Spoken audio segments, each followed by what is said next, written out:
శ్రీ గురుభ్యో నమః. హరిః ఓం. వసుదేవసుతం దేవం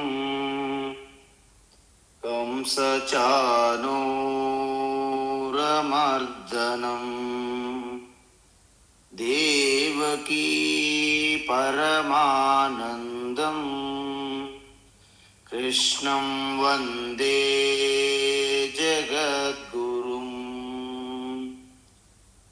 ఈర్త్వా మోహార్ణవం హత్వా రాగద్వేషాదిరాక్షసాన్ సీతా శాంతి సమాయుక్తా ఆత్మా రామో విరాజతే. ఆత్మా రామో విరాజతే. ఆత్మస్వరూప బంధుగణ, మనం భగవద్గీత విశ్వరూప దర్శన యోగంలో ఉన్నాము. ఇప్పుడు అర్జునుడు తన యొక్క సంపూర్ణ శరణాగతి, ఇంకా అల్టిమేట్ ఆ భక్తి పారవశంలో భగవంతుణ్ణి కీర్తిస్తున్నాడు, స్తుతిస్తున్నాడు. అదేవిధంగా తాను తెలుసో తెలియక భగవంతుని చిన్నచూపు చూసేనేమో అని, అవమానించానేమో అని, నిందలు కూడా వేసి ఉంటానేమో అని భయంతో, భక్తితో, భీతితో కలిగినటువంటి ఆ క్షమించమని ప్రాధేయపడుతున్నా. ఎలా క్షమించాలి? సాధారణంగా బయట శిష్యుని తప్పులని గురువు తన యొక్క సంతానం యొక్క తప్పులని తల్లిదండ్రులు ఎలా క్షమిస్తారో, అదేవిధంగా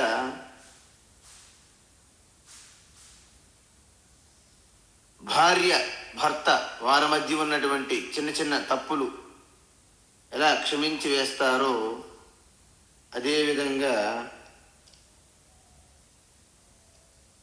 ఫ్రెండ్స్ కూడా, అంటే ఈ జగత్తులో ఎన్ని సంబంధాలు అయితే ఉన్నాయో, ఎన్ని రిలేషన్షిప్స్ ఉన్నాయో, వాటన్నిటిలో కూడా తప్పులనేది మానవ సహజం. కానీ ఆ తప్పుల నుండి మనము కొన్ని పాఠాలు నేర్చుకోవాలి. సో వాటిని మనము క్షమించే ఆ క్షమాగుణం అనేది ఉంటుంది సమాజంలో. అందువలన పితేవ పుత్రస్య సఖేవ సఖ్యు ప్రియ ప్రియాహర్హసి దేవశోడుం. ఏ విధంగా అయితే వారిని క్షమిస్తారో, నీవు నాకు తండ్రివి, తల్లివి, నీవే నాకు అన్ని రిలేషన్షిప్స్ కూడా, ఫ్రెండ్వి కూడా, భార్య భర్త స్నేహితులు అన్ని రిలేషన్లు నీలోనే ఉన్నాయి కాబట్టి నువ్వు నాకు పూర్తిగా క్షమించవలను అని ప్రాధేయపడుతున్నాడు. అయితే ఇక్కడ ఏమంటున్నారంటే, హే దేవేశ. చూసారా, ఏ దేవేశ అంటే ఓ మహాదేవ అని అర్థం. అంటే మనకి యావత్ సృష్టి అంతా కూడాను దేవతా స్వరూపమే. ఈవెన్ మన ఇంద్రియముల వెనుక, ప్రతి ఇంద్రియం వెనుక ఒక అధిష్టాన దేవత ఉంటుంది, మీకు తెలుసు. కాబట్టి మన ఇంద్రియముల వెనుక ఉన్నటువంటి అధిష్టాన దేవతలన్నింటికీ ఋషికేశ అంటే అంతర్యామిగా ఎలాగైతే ఉందో, యావత్ సృష్టి అంత దేవతా స్వరూపములు కూడా ఆధారంగా ఆ చైతన్యమే ఉన్నది. కాబట్టి దేవేశ అంటున్నాడు. హే దేవేశ, ఏ జగత్ నివాస, చూసారా, జగన్నివాస అంటే మొత్తం ఈ జగత్తంతటికి నివాస యోగ్య స్థానం ఏంటి? భగవంతుడి పరమాత్మయే. అంటే ఈ జగత్తంతా కూడా ఒక కెరటము బుడగ అల అయినప్పుడు దానికి నివాస స్థానం ఏంటి? సముద్రమే కదా. ఆ సముద్ర స్థానంలో పరమాత్మ భగవంతుడు. అందువలన జగత్ నివాస అదృష్టపూర్వం.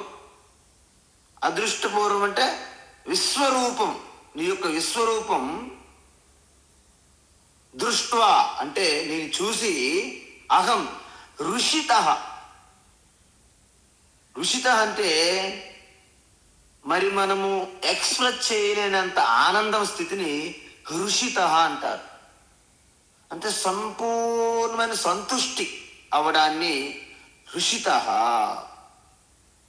మే మనః అంటే ఆ అంత అనంతమైన ఆనందంతో నిండిపోయిన నా యొక్క మనస్సు భయేన అంటే ఇక్కడ భయం కూడా విడిచిపెట్టట్లేదు ఆయన. ఎందుకు? ఆ విశ్వరూపం అంతా ఆనందిస్తున్నాడు, కానీ ఆ ముఖం వైపు ఎప్పుడైతే దృష్టి వెళ్తుందో భయం వేస్తుంది అనమాట. మీకు ఇంతకుముందే చెప్పాం, జపం చేస్తుంటాడు మనవాడు, మంత్రం ఇచ్చారు. గురువు గారు ఏమన్నారంటే కోతిని మాత్రం స్మరించవద్దు అన్నారు. విన్నప్పుడు అనుకున్నాడు, ఆ కోతిని నేనెందుకు స్మరిస్తాను అనుకున్నాడు. కానీ జపం చేయడానికి అనుష్ఠానం చేసే సమయంలో కూర్చునేటప్పుడు కోతి తప్ప ఇంకేది స్మరణ రావట్లేదు. కోతి మాత్రమే, రకరకాల కోతులు, చింపాంజీలు, తెల్లని కోతులు, నల్లని కోతులు, ఈ కోతులు మాత్రమే గుర్తుకు వస్తున్నాయి ఆయనకి. మిగతా జపము ఏమీ గుర్తుకు రావట్లేదు. ఆ విధంగా అర్జునుడికి అన్ని అనుభవంలోకి వచ్చినప్పటికీ భయేన ప్రవ్యతిథం అంటే అత్యంత కలత చెందడం, అంటే అత్యంత ఆందోళన, ఒక అలజడి, యాంగ్జైటీ అనమాట. ఒక యాంగ్జైటీ వాతావరణం అంటారు చూడండి, స్ట్రెస్. ఆ స్ట్రెస్ అనమాట ఆ ప్రవ్యతిథం. ఇంకా హే దేవ అంటే హే భగవాన్, ప్రసీద ప్రసీద, నన్ను ఒక ఈ భయంకరమైనటువంటి నీ రూపము నుండి కేవలము ప్రసన్న రూపం. ఇంకా నేను, ఎందుకంటే అర్జునుడికి ముందే చెప్పాను, తన స్వతహాగా తపశ్శక్తితో జ్ఞానంతో వచ్చినటువంటి ఈ విశ్వరూప దర్శనం కాదు. ఈశ్వరుని యొక్క సన్నిధిలో, ఈశ్వరుని యొక్క కృప అనుగ్రహముతో, ఆ అనుగ్రహంతో ఆ మనస్సు పూర్తిగా ఆ మాలిన్యం నుండి పూర్తిగా శుభ్రమైనది. కాబట్టి శుద్ధమైన మనస్సులో ఎలాగైతే మురికితో ఉన్నటువంటి అద్దముని మనం ఎలాగైతే ఆ దుమ్ము ధూళి పూర్తిగా కడిగివేసి శుభ్రంగా చేస్తాము, అద్దములో మన ప్రతిబింబం ఎలా కనిపిస్తుందో అదే విధంగా అర్జునుని యొక్క మనస్సు అద్దము తుడిచేసినట్టు కృష్ణ పరమాత్మ తాత్కాలికంగా అలా చేయడం జరిగింది. మనస్సు ప్రశాంతం చేసింది. అయితే అది శాశ్వతం కాదు, చెప్పాం కదా. అందుకే ఎప్పుడు కూడా ఆత్మస్వరూపంతోని సంబంధమే శాశ్వతము. అది మీకు ఉద్ధరేదాత్మనాత్మానం నాత్మానం అవసాదయే, ఆరాధ్యాన్ని చూసాం. ఎవరికి వారు ప్రయత్నపూర్వకంగా అభ్యాసం చేసి ఆ స్థితిని పొందాలి. అర్జునుడు ఏం చేశాడు? రికమెండేషన్ లెటర్ ద్వారా, అంటే కృష్ణ పరమాత్మ యొక్క రికమెండేషన్తో ఆ దృష్టిని కలిగారు. ఆ విశాల దృష్టి, జగత్తును కూడా ఈశ్వరుగా దర్శించే దృష్టి శ్రీకృష్ణ పరమాత్మ యొక్క రికమెండేషన్తో వచ్చింది ఇప్పుడు. అందుకే రికమెండేషన్తో మన వాళ్ళు ఉద్యోగాలు సంపాదిస్తారు. అది ప్రభుత్వ ఉద్యోగాలు అనుకోండి, చెల్లిపోతుంది. ఎందుకంటే ప్రభుత్వ ఉద్యోగాలు అంటే ఏమి చేయకపోవడం అని అర్థం. అందుకే మన యొక్క దేశం యొక్క పరిస్థితి ఇంత గందరగోళంలో ఉండడానికి కారణం ప్రభుత్వ ఉద్యోగాలు. చాలామంది ఈ పెళ్ళిళ్ళు చేసేవాళ్ళు కూడా ఏం ఉద్యోగం అండి, మమ్మల్ని ప్రైవేట్ ఉద్యోగమా అంటారు. నెలకి ఎన్ని లక్షలు సంపాదించినా ప్రైవేటా అంటారు. మరి గవర్నమెంట్ ప్రభుత్వ ఉద్యోగం అయితే అన్ని రకాలుగా ఖర్చులు పోగా ఎక్స్ట్రా కమిషన్లు అనేక రకాలుగా వస్తాయండి. వాళ్ళు లెక్కేసుకుంటారు. అంటే ప్రభుత్వ ఉద్యోగం, సర్కార్ నౌకరీ అంటే ఏమి చెయ్యక్కర్లేదు. అందువలన ఈ విధంగా ఈ రికమెండేషన్ ద్వారా వచ్చినవి నిలబడవు శాశ్వతంగా. అందుకే ప్రైవేట్ ఉద్యోగాలలో ఎవరైనా రికమెండేషన్ చేస్తే అది ఎక్కువ కాలం నిలబడదు. ఎందుకు? అక్కడ పెర్ఫార్మెన్స్ కావాలి. నీ యొక్క రికమెండేషన్ ఎంతవరకు చూపెడుతుంది? లోపలికి వెళ్ళే వరకే. అందువలన భగవాన్ శ్రీకృష్ణ యొక్క అనుగ్రహముతో చూశారు, కానీ స్వతహాగా కాదు కదా. అందుకే భయం కలుగుతుంది ఆయన. ఆ భయంతో ప్రసీద నాయందు దయతో ప్రసన్నుడు కమ్ము తతేవ పూర్వం రూపమే దర్శయా. అంటే విశ్వరూప దర్శనముకు ముందు మనం ఏ విధంగా అయితే యుద్ధక్షేత్రమునకు వచ్చామో, రథసారథి కదా, పార్థసారథి అంటారు కృష్ణ పరమాత్మకు. అంటే పార్థుని యొక్క రథానికి డ్రైవర్.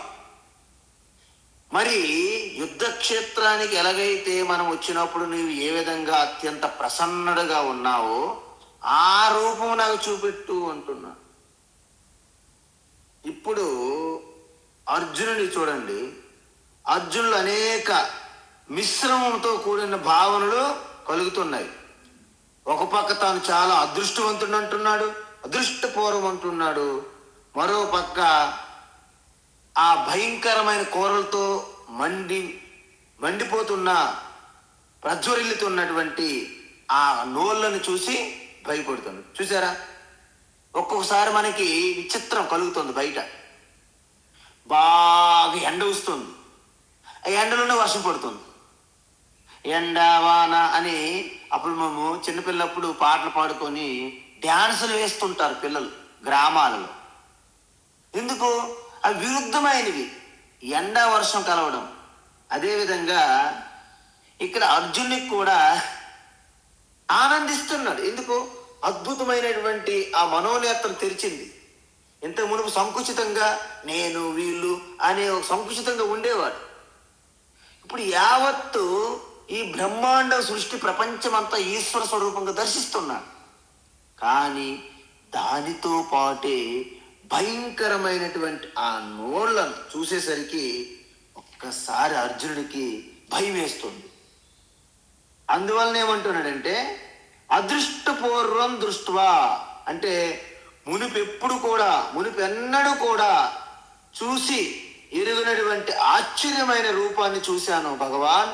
అదృష్టపూర్వం అంటే అపూర్వం, అంటే ఇది కేవలము నీ మనస్సు యొక్క విశాలతతో, విశాల హృదయము దృక్పథంతో కూడిన మనోనేత్రంతో మాత్రమే మనం దర్శించగలం. రోజు ఉంటుంది మన ముందే విశ్వరూపం, కానీ మనం దర్శించాం కదా. మన దర్శనంలో తేడా చూడండి. మనం ఇలా ఒక్కొక్కసారి రోడ్డు ప్రక్కన వెళ్తుంటాం, అక్కడ అద్భుతమైనటువంటి ఆ గులాబీలు ఆ పువ్వులతో వికసిస్తున్నది అన్నమాట. కొంతమంది చూస్తే ఆ పువ్వులను చూసిన వెంటనే హృదయంలో ఆనందం జనిస్తుంది. మరి కొంతమందికి వెంటనే పువ్వులు తెంపేసి తన మెడలో తన శిరస్సు పెట్టుకోవాలా, లేకపోతే కొంతమంది ఆ యొక్క పూలమాల చేసి ఎవరికి వెయ్యాలా అనుకుంటారు. చూసారా? అందరికీ ఒకే దృక్పథం దృష్టి కలగదు.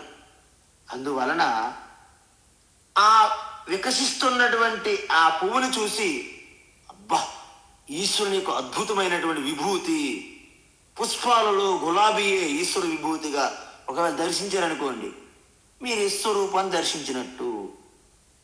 ప్రతి నీటి జలములను దర్శించేటప్పుడు బా ఈశ్వరుని యొక్క విభూతి.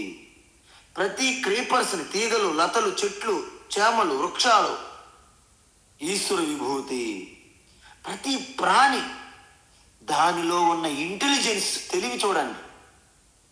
ఇక్కడ ఒక పంచదార బెల్లం పడితే కాసేపట్లో అత్యంత డిసిప్లైన్డ్గా లైన్ మీద వచ్చేస్తాయి చీమలు. ఎక్కడి నుండి వచ్చిందండి ఆ డిసిప్లైన్? దోమలు చూడండి, చిన్న రంధ్రం ఉంటే చాలు దోమలు ప్రవేశించేస్తాయి. మన చెవుల దగ్గరికి వచ్చి మాత్రం ఘీంకారం చేస్తాయి.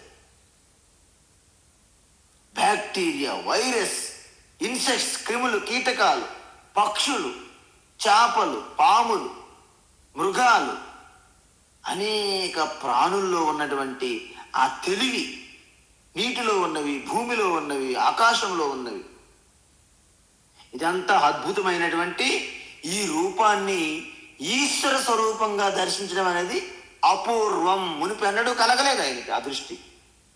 అందుకే అహం ఋషితః అస్మి అంటే అటువంటి అపూర్వ దర్శనాన్ని పొంది నేను చాలా, అంటే ఎలాగంటే ఆ భావాన్ని వ్యక్తపరచలేకపోతున్నాడు. ఎందుకంటే మాటలు సరిపోవట్లేదు ఆయన. కొన్నిసార్లు మనకు కావాల్సిన వారు మనం ఎప్పుడు నుండో రావాలని కోరుకుంటే అస్సలు మనం ఊహించని, అసలు వాళ్ళు వస్తారని అనుకోవట్లేదు. ఒక్కసారి దిగారనుకోండి, మీ ఆనందానికి హద్దులు ఉండవు. ఆ విధంగా ఈ రూపాన్ని దర్శించిన అర్జునుడికి మురిసిపోతున్నాడండి. అంటే ఎలా మాటల్లో చెప్పాలో తెలియట్లేదు. అందువలన ఒక్కసారి ఆనందిస్తూనే భయం కూడా కలుగుతుంది. చెప్పాంగా ఎందుకు భయము? ఆ ముఖములో చూస్తూనే భయం కలుగుతుంది. భయేనచ ప్రద్యతిథం మనోమే, నా మనస్సు ఒక్కొక్కసారి భీతితో నిండిపోతుంది, భయంతో కంపిస్తుంది. ఎందుకంటే మనము ఎప్పుడైతే ఊహించమో దాన్ని ఆశ్చర్యంగా చూస్తాం. కానీ ఆశ్చర్యంతో పాటు మన యొక్క శక్తి సామర్థ్యము, మన యొక్క స్వరూపము మనకు పూర్తిగా తెలియదు కదా. ఇప్పుడు అర్జునునికి తన స్వరూపతత్వం తెలిసి ఉండుంటే పరమాత్మ నాకంటే భిన్నంగా లేరు అనేది జ్ఞానం ఉండేది. అది లేదు కదా. అది లేదు కాబట్టే ఒక్కసారి భయపడుతున్నాడు.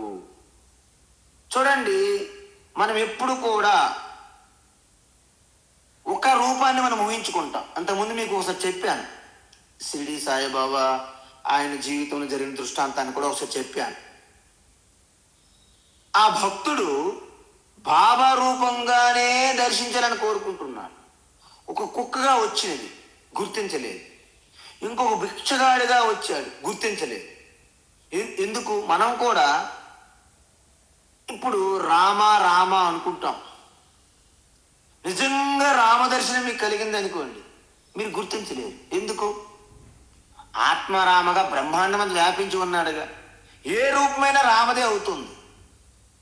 అందుకే మనకు ప్రహ్లాద హిరణ్యకశిపుని యొక్క ఆ యొక్క కథలో మనకేం తెలుస్తుంది? ఆయన స్తంభం వైపు చూపెట్టాడు. స్తంభం ఏంటి? అక్కడ ఏ వస్తువు చూపెట్టిన దాని నుండి ఈశ్వర ప్రకటన అవుతుంది. ఎందుకు? అండపిండ బ్రహ్మాండమంతా వ్యాపించి అణువణువు దాంట్లో ధరించి ప్రతి హృదయస్థములోనూ శాంతి, ఆనందము, ప్రేమ స్వరూపంగా ఉన్నటువంటి ఆ అంతర్యామి చైతన్యమే పరమాత్మ రామ కృష్ణ. దాన్ని తెలుసుకుంటే మీకు ఇంక భయం ఉండదు. కానీ దాన్ని కేవలము వినడమే తప్ప మీ అనుభూతికి తెచ్చుకోవడం లేదు.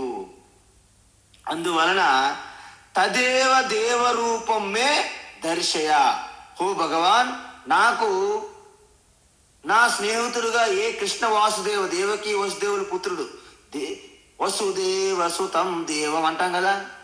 కంస చానూరులను సంహరించినటువంటి హే కృష్ణ, దేవకికి పరమానందం కలిగించే హే కృష్ణ, నా ఫ్రెండు, నా స్నేహితుడు, నా మిక్కిలి ప్రాణ స్నేహితుడిగా ఉన్నటువంటి కృష్ణ, నీ మొదటి రూపాన్ని నేను దర్శిస్తాను అంటే నేను విశ్వరూపాన్ని ఇంకా నేను దర్శించలేను అని ఆయన యొక్క అభిప్రాయం.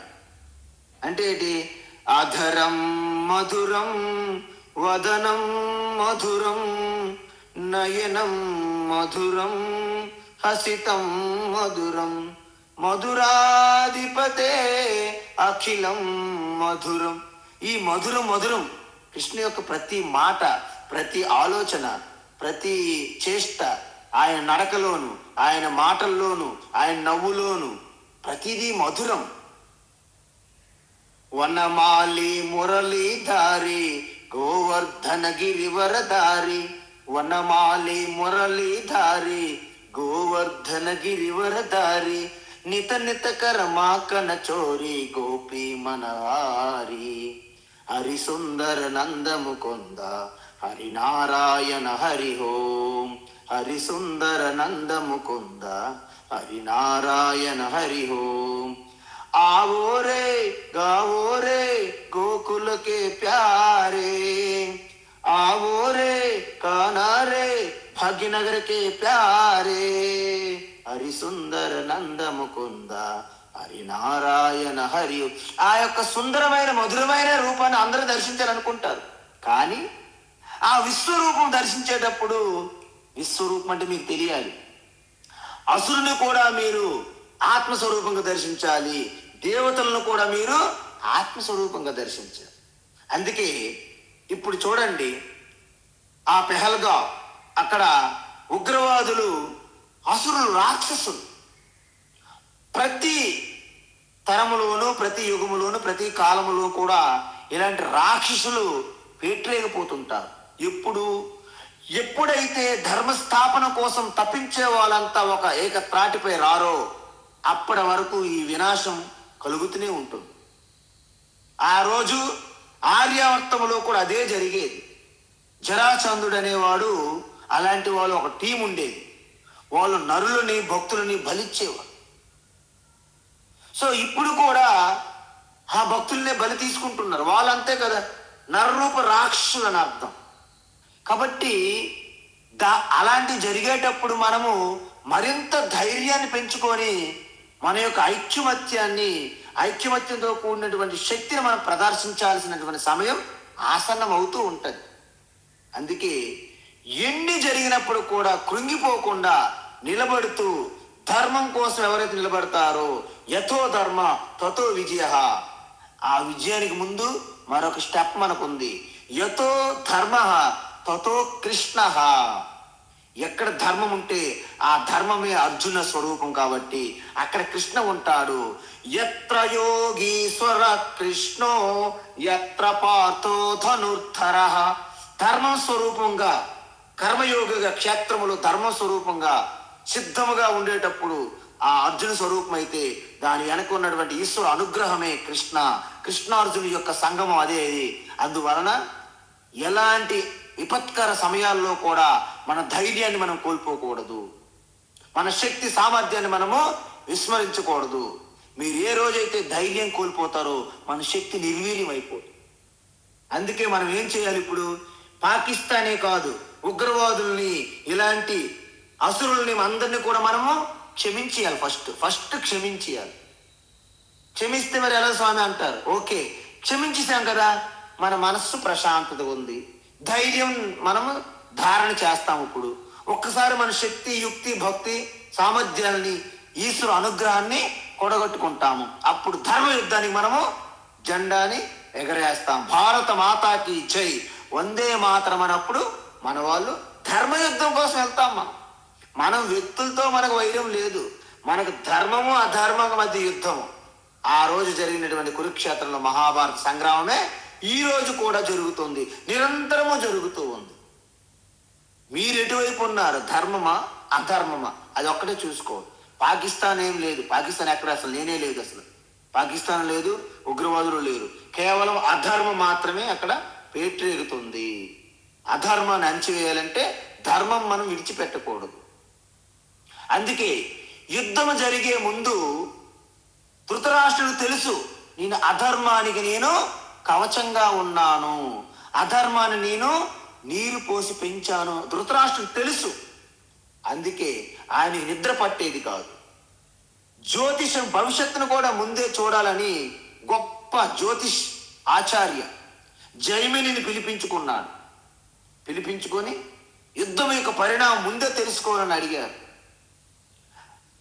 జైమిని చెప్పేటప్పుడే ధృతరాష్ట్ర గాంధారి వణికిపోతున్నారు, కంపించిపోతున్నారు. ఎందుకు? వారికి తెలుసు వాళ్ళ పుత్రులంటే పుత్రులే గాని అధర్మానికి సాక్షాత్ ప్రతిరూపాలు. కాబట్టి వాళ్ళు అడుగుతారు, అందరూ నాశనం అయిపోతారు, అందరూ నాశనం అయిపోతారు. ఎవరైతే ఈశ్వరుని పూర్తిగా ఆశ్రయించారో వారు మాత్రం మిగులుతారంట. అప్పుడు ధృతరాష్ట్రుడు కంపించిపోయిన హృదయంతో ఎవరు ఈశ్వరుని ఆశ్రయించారు అని తెలుసు కదండి, ఎవరు ఈశ్వరుని ఆశ్రయించారు అనేది. అప్పుడు జైమిని అంటాడు, భోగాలకి, ధన సంపత్తికి, ఈ సత్తాకి, అధికారానికి ఎవరైతే తలొగ్గి ఈశ్వరుని విస్మరించారో వారి నాశనం తప్పదు అంటారు. వారికి తెలుసు నా పుత్రులే అధర్మపరులని. చివరికి ఈ వంశములో ఒకే ద్వీపం, ఒకే జ్యోతి వెలుగుతుంది. ఇంతకీ ఎవరా జ్యోతి అంటే గాంధారి కూడా భయంతో అడుగుతుంటది, మహారాణి నిజంగా నీలో ఆ సంకోచము, ఆ భయం లేకుండా ఉంటుంటే నువ్వు ఇలా అడిగేదానివి కాదు అంటాడు జైమిని. అంటే అర్థం ఏంటి? ఈరోజు జరుగుతున్న అగత్యాలు, అన్యాయాలు, అధర్మం, ఇవన్నీ కూడా అధర్మానికి ప్రతీక. ఇలాంటప్పుడే మనం ధర్మం కోసం ఎవరైతే నిలబడతారో వారి పక్కనే శ్రీకృష్ణు యొక్క శక్తి పనిచేస్తుంది. ఎత్ర యోగేశ్వర కృష్ణ ఎత్ర పార్థో ధనుర్ధర, అక్కడ విజయం తథ్యం. ఎందుకు? ధర్మానికి విజయం. అది మీకు నాకని కాదు, మనం ధర్మంగా ఉంటే మనదే విజయము. అందువలన ఈ విధంగా ఈ కృష్ణ పరమాత్మ యొక్క ఆ యొక్క ప్రసన్నమైన రూపాన్ని కోరుకుంటున్నాడు. అందుకే మనకు ఉపనిషత్తులు ఏం చెప్తుంది? ఫస్ట్ ఏకరూప భక్తి నుండి అనేక రూప విశ్వరూప భక్తి, విశ్వరూపం నుండి రూపము లేని అతీతమైనటువంటి ఆత్మ చైతన్య స్వరూపంగా భగవంతుని మనము దర్శించాలి. కానీ అర్జునుడికి తను పూర్తిగా ప్రిపేర్ అవ్వలేదు కాబట్టి విశ్వరూప దర్శనం నుండి మళ్ళీ ఏకరూప దర్శనంకి కోరుకుంటున్నాడు. అశబ్దమస్పర్శమరూపమవ్యయం తథారసం నిత్యమగంధవచ్చయత్. అంటే మొత్తం రూపాలు లేని అరూపతత్వంలోకి వెళ్ళడానికి ఇంకా అర్జునుడు సిద్ధంగా లేడు కాబట్టి ఇప్పుడు విశ్వరూప దర్శనాన్ని చూసే భయపడిపోయాడు. అందువలన ఉపశమించు ఉపశమించు ప్రసన్నలోకమ్ము అని ప్రాధేయపడుతున్నాడు అర్జునుడు. అందువలన ప్రసీద దేవేశ జగన్నివాస అంటే జగత్ యొక్క నివాసుడు, అంటే జగత్తునే నివాసంగా కలిగి ఉన్నాడని అర్థం అండి. ఈ జగత్తే నివాసము, జగత్తుకే తాను ఆధారము. రెండు అర్థాలు తీసుకోవాలి ఇక్కడ మనం. అంటే జగత్తు యొక్క నివాసం ఏంటి? ఈశ్వర. ఈ జగత్తే తను నివాసంగా ఉన్నది ఏంటి? జగత్తు. జగత్తు ఎవరి శరీరము? ఈశ్వర శరీరం. అంటే ఇప్పుడు చెప్పండి, ఈ శరీరం ఉన్నది కదా, శరీరం దేంట్లో ఉన్నది? నా చైతన్యంలో శరీరం ఉన్నది. కానీ మనమేమనుకుంటాము? హృదయస్థంలో కూడా ఆత్మ ఉన్నది. అంటే ఆత్మయే నా ఆత్మే శరీరానికి నివాసము, శరీరమే ఆత్మకి కూడా నివాసము. రెండు రకాలుగా మనము ఊహించుకోవచ్చును. అందువలన మనకి ఈ విశ్వరూప దర్శనం యొక్క సంఘటనలు, మనకి ఘట్టాలు అనేక మార్లు వచ్చాయి. యశోదమయ్య కూడా బాలకృష్ణుడు నోరు ఇలా చూపెట్టేటప్పుడు విస్మయానికి గురయ్యింది అమ్మ. ఎందుకు? తను కూడా విశ్వరూప దర్శనానికి సంసిద్ధతగా లేరు. అదేవిధంగా రాయబారిగా వెళ్ళేటప్పుడు కూడా ఆ కౌరవ సభలో ఉన్న వాళ్ళందరూ కూడా విస్మయానికి, భయానికి గురయ్యారు. అదేవిధంగా కురుక్షేత్రంలో అర్జునుడు కూడా ఆనందంతో పాటు భయం కాబట్టి ప్రసన్నుడు కమ్ము ప్రసీద దేవేశ జగన్నివాస అని ప్రాధేయపడతారు. ఇప్పుడు మరి అర్జునుడు అంత ప్రాధేయపడితే మరి కృష్ణ పరమాత్మ వారిని అనుగ్రహించారు కదా. అందువలన కిరీటినం గదినం చక్రహస్త చక్రహస్తం. కిరీటినం గదినం చక్రహస్తం.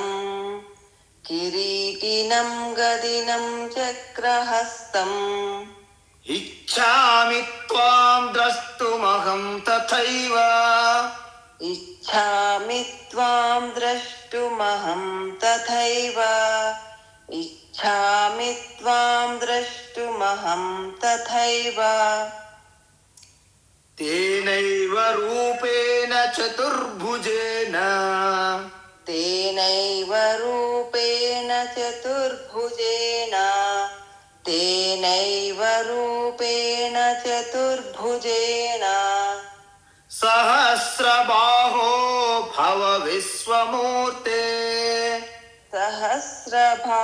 సహస్రబాహో భవ విశ్వమూర్తే. సహస్రబాహో భవ విశ్వమూర్తే. కిరీటినం గదినం చక్రహస్తం. ఇచ్ఛామి త్వాం ద్రష్టుమహం తథైవ. కిరీటినం గదినం చక్రహస్తం. ఇచ్ఛామి త్వాం ద్రష్టుమహం తథైవ. కిరీటినం గదినం చక్రహస్తం. ఇచ్ఛామి త్వాం ద్రష్టుమహం తథైవ. తేనైవ రూపేణ చతుర్భుజేన. సహస్రబాహో భవ విశ్వమూర్తే. తేనైవ రూపేణ చతుర్భుజేన. సహస్రబాహో భవ విశ్వమూర్తే. తేనైవ రూపేణ చతుర్భుజేన. సహస్రబాహో భవ విశ్వమూర్తే. అద్భుతం. అయితే ఇక్కడ మీకు ఒక రకమైనటువంటి సందేహం కలగాలి. జనరల్గా చతుర్భుజ రూపము అంటే మనం ఏం చేస్తాము, 4 చేతులు పెట్టేసి ఒక చేతిలో చక్రము, ఒక చేతిలో గద, ఒక చేతిలో పద్మము, శంఖము పెట్టేస్తాము. అయితే ఇక్కడ చతుర్భుజ స్వరూపము అంటే మనకు అర్థం తెలియాలి. చతుర్భుజ అంటే 4 రకాలైనటువంటి భుజములు, అంటే రక్షించేవాడు, అంటే 4 రకాల వారిని రక్షించేవాడు. ఏమిటా 4 రకాలు? ఆ 4 రకాలు ఏంటో తెలియాలి కదా మనకి. అంటే చతుర్విధ భజంతే మాం జనానా సుకృతినోర్జున అని మనకు ఆల్రెడీ 7వ అధ్యాయంలో 4 రకాల భక్తుల గురించి చెప్పడం జరిగింది.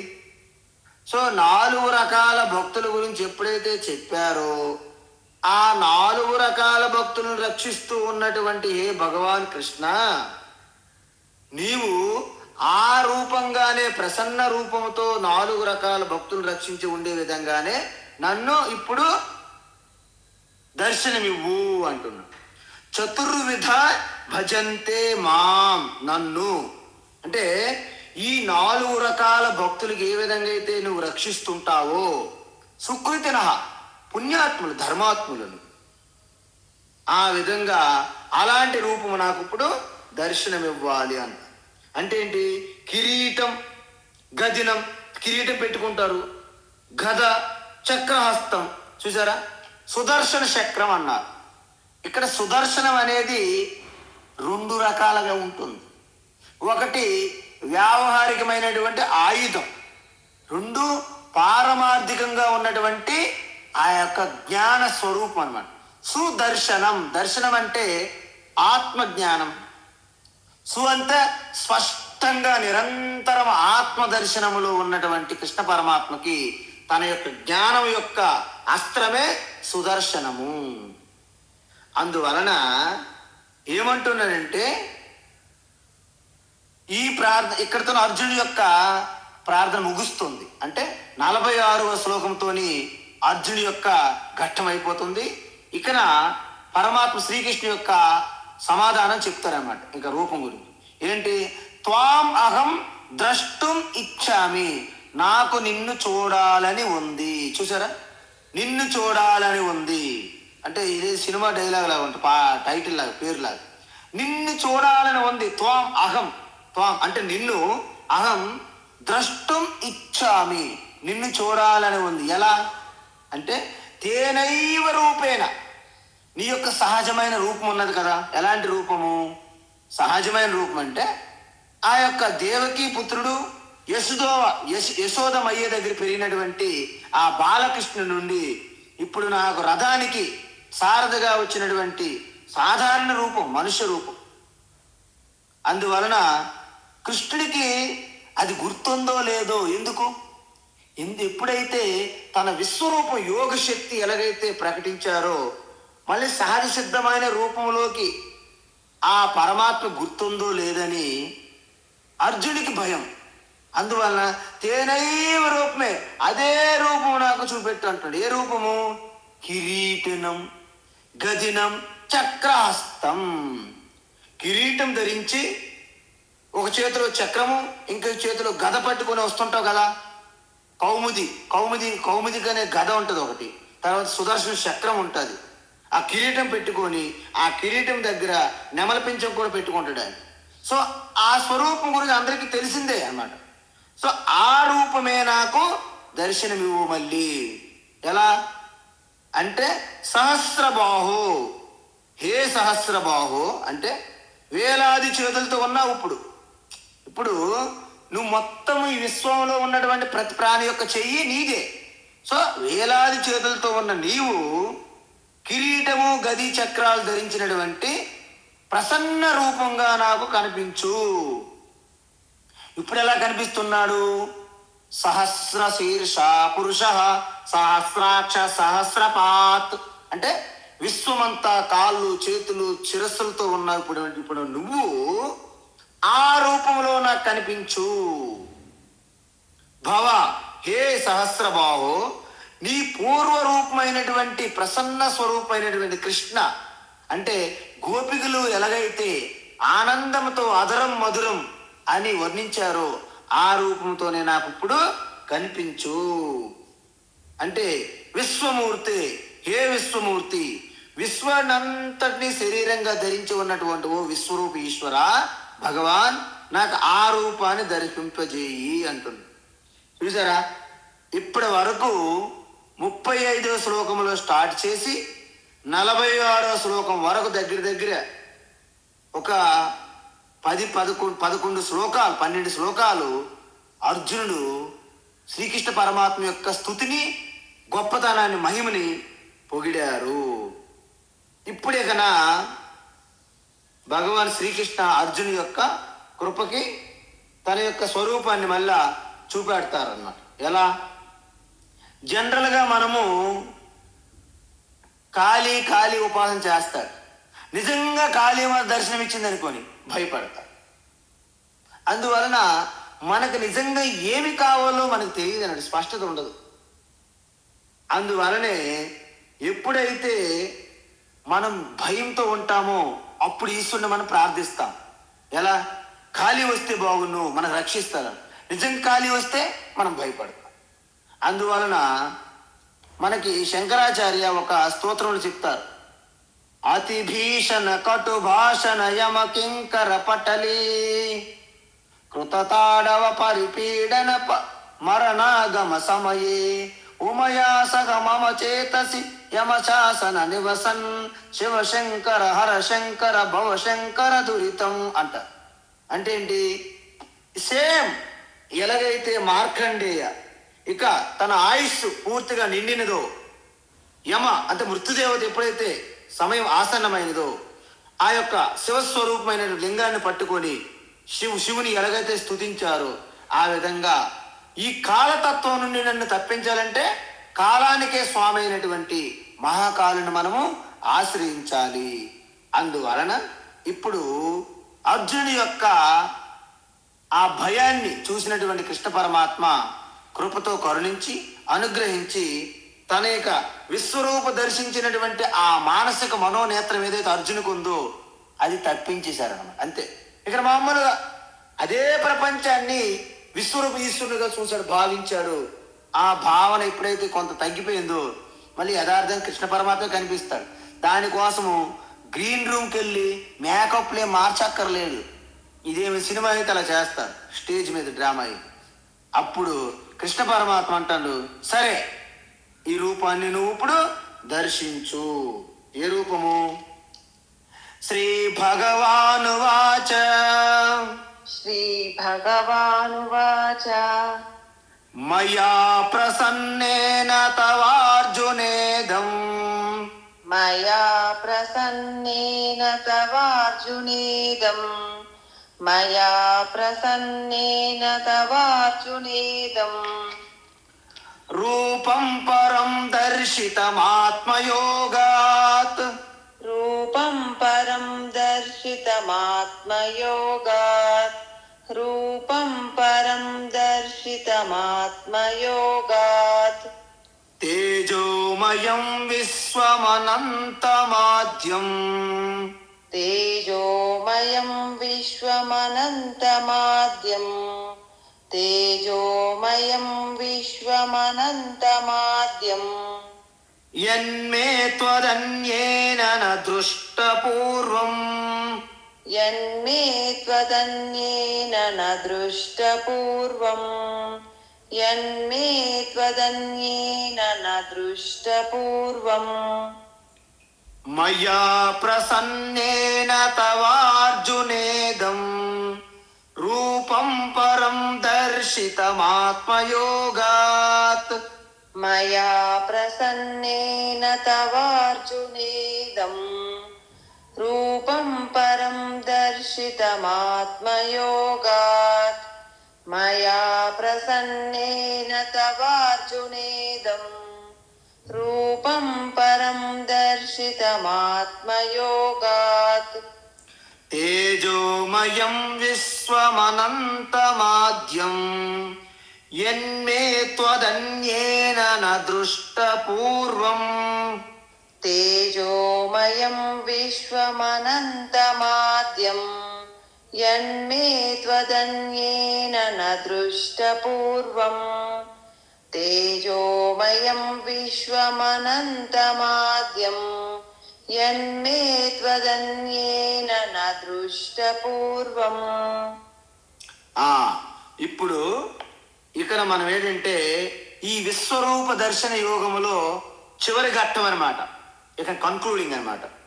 అయితే భగవాన్ ఏమంటున్నాడంటే, అర్జునుడు ఏదైతే చూస్తానని చాలా తీవ్రంగా కోరుకున్నాడో, సో ఆ విధంగా తన యోగ శక్తితో అర్జునుడి మనస్సు తాత్కాలికంగా ఆ యొక్క విశాల దృక్పథం కలిగించేటట్లు యోగ శక్తి ద్వారా తాత్కాలికంగా ఆ యొక్క ఈశ్వర సన్నిధిలో కలిగించేటట్లు చేశారు. అయితే అదే రూపాన్ని ప్రసన్నుడు కామని మళ్ళీ అంటే నాకు ఈ తాత్కాలికంగా ఈ యొక్క విశాల దృక్పథంతో కూడినటువంటి మనోనేత్రంతో ఇంక నేను చూడలేను, నాకు సహజంగా ఉన్నటువంటి నిన్ను ఏ విధంగా దర్శించేవాడును, ఈ సృష్టి, ఈ భీష్మ పితామహ, ఈ ద్రోణాచార్య మా గురువు, ఇంకా మొత్తం ఇక విచిత్రమైన విభిన్నమైన రూపాలతో ఉన్న ప్రపంచాన్ని దర్శించాలని కోరుకుంటున్నాడు అనమాట అర్జునుడు. అందువలన సో నువ్వు మళ్ళీ నన్ను ప్రసన్నుడు కమ్మని అంటే నీకు ఈ యొక్క దివ్య నేత్రము, దివ్య చక్షువు నుండి సాధారణమైనటువంటి దృష్టితో చూడాలనుకుంటున్నాడు అర్జునుడు. కాబట్టి నేను ప్రసన్న అవుతాను అంటే ఎలా? శ్రీ భగవాన్ వాచ, భగవాన్ చెప్తున్నాడు ఏమని చెప్తున్నాడంటే, అర్జున తవ ఇదం రూపం దర్శితం. ఓ అర్జున, నీ మీద ఉన్నటువంటి ఆ కరుణ, ఆ జాలి, అనుగ్రహం కాబట్టే నా యోగ శక్తి మొత్తం ఉపయోగించి ఈ యొక్క జగత్తునే ఈశ్వర స్వరూపంగా, ఈశ్వర శరీరంగా నువ్వు దర్శించేటట్లు నేను చూపెట్టాను. ఉన్న జగత్తునే ఈశ్వర స్వరూపంగా నీవు దర్శించేటట్లు నీ యొక్క దృష్టిలో అంటే నీ మనస్సులో మార్పు తీసుకొచ్చాను. ప్రపంచంలో మార్పు తీసుకురాలేదు. కృష్ణ పరమాత్మ తను కూడా పెద్దగా ఏదో విశ్వరూపాలు, కాళ్ళు, చేతులు, ముఖలు, శిరస్సులతో ఆయన కూడా ఏం మార్పు చెందలేదు. ఆయన అలాగే ఉన్నాడు. కానీ అర్జునుడి దృష్టిలో రిమోట్లో మార్పు తీసుకొచ్చేసాడు. ఆ బ్యాటరీ వేస్తున్నాడు, రిమోట్లో మార్పు వచ్చింది. టీవీ అలాగే ఉంది కానీ రిమోట్లో మార్పు. అక్కడ రేడియో ప్రసారాలు అందరికీ సమానంగా వస్తున్నాయి కానీ కొంతమందికి యాంటీనా పనిచేయదు. ఆ ట్యూన్ చేసుకోరు, వాళ్ళకు వార్తలు రావు. ఇక్కడ అర్జునుడి యొక్క రేడియోకి ఆ ట్యూను యాంటీని ఎవరు సెట్ చేశారు? కృష్ణ పరమాత్మ సెట్ చేశారు. చూసారా? అర్జునుడు అందరికీ అక్కడ వార్తలు పంపిస్తున్నారు.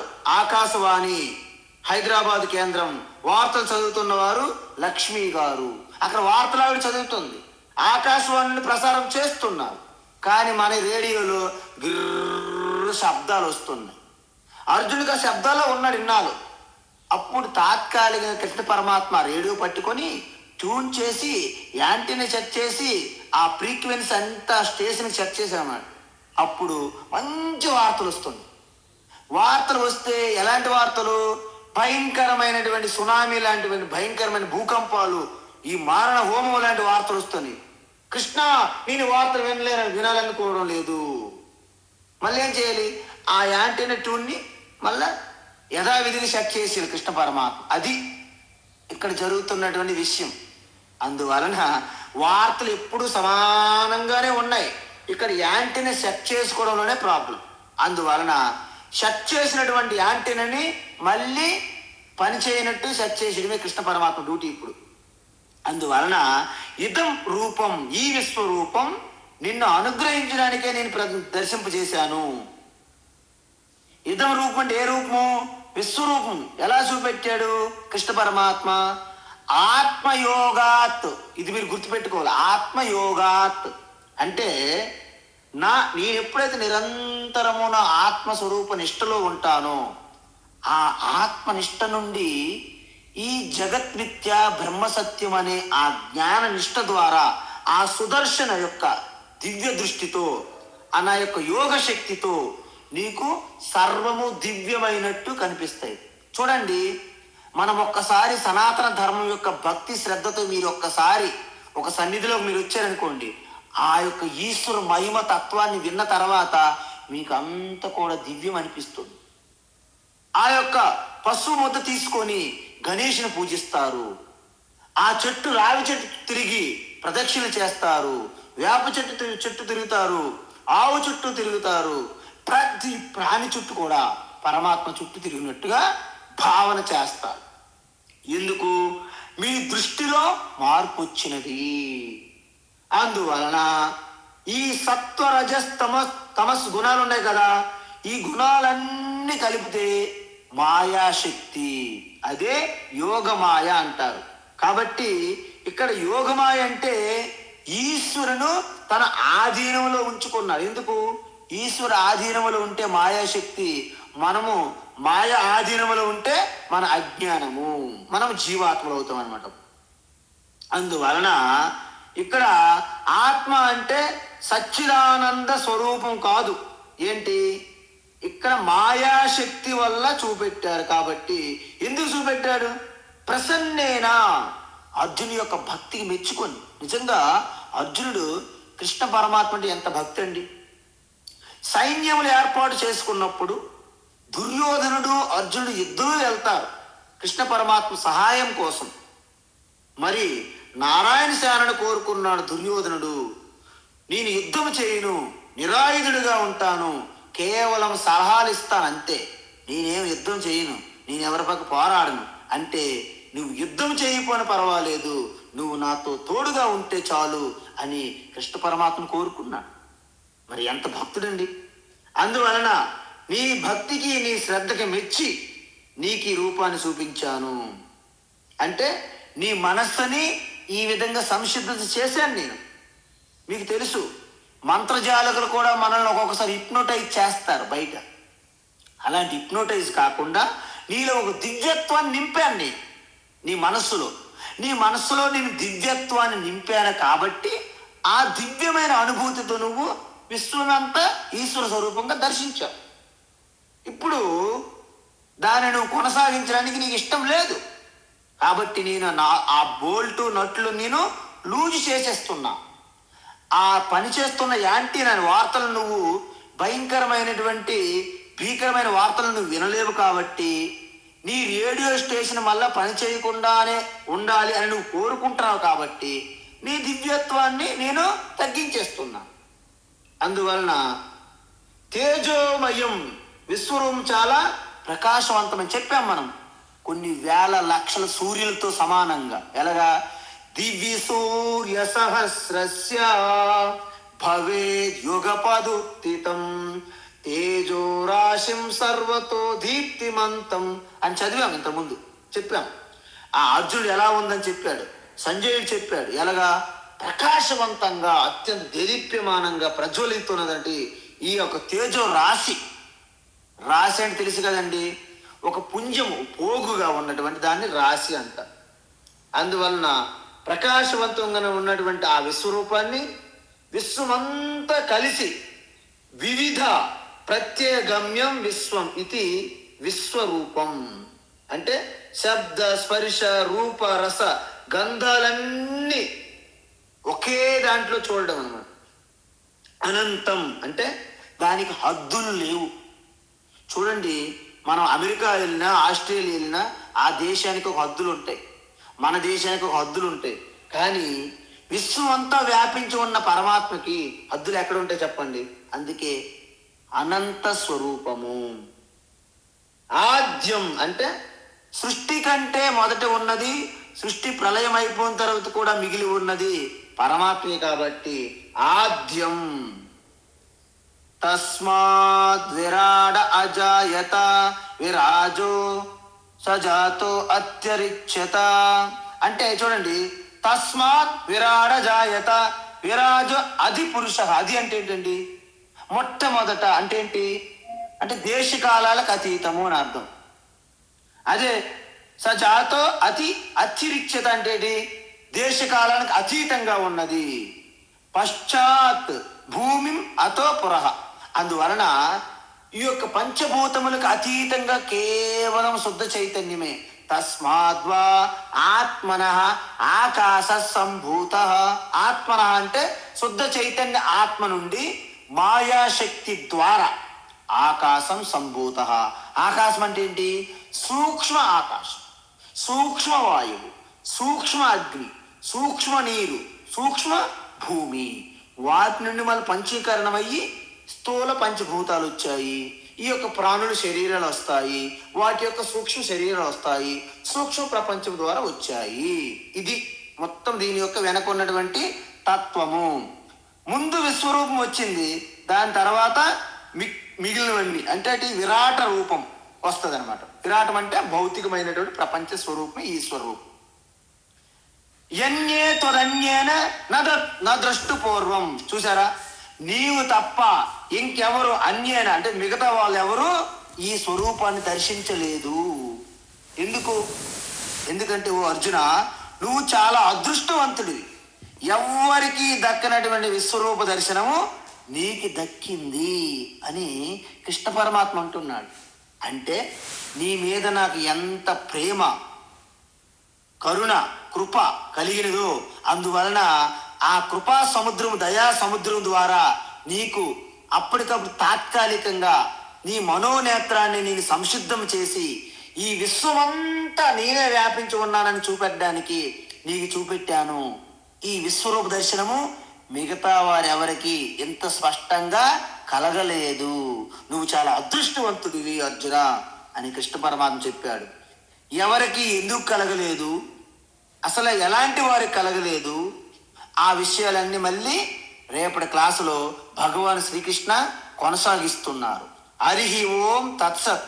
సర్వం శ్రీకృష్ణార్పణమస్తు.